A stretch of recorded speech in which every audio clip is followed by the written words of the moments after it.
Gidala sa PNP General Hospital si Senador Rodante Marcoleta human kini mireklamo nga nakabati siyag pagsakit sa dughan ingon man misaka ang iyang blood pressure. Nasayran nga kini atol sa medical examination sa opisyal isip kabahin sa proseso human sa iyang pagtahan sa Sandigan Bayan.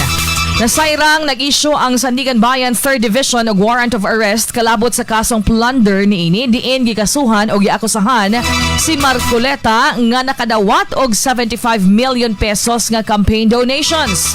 Sumala ni CIDG Director Robert Morico II nga dali isab nilang ipahibalo sa Sandigan Bayan kung unsa ang mga findings sa mga doktor. Gawas kang Marcoleta, mi-surrender na sab si kanhi Congressman Mike Defensor og negosyanteng si Joseph Espirito samtang adakpa na sab sa CIDG ang negosyanteng si Aristotel Viray.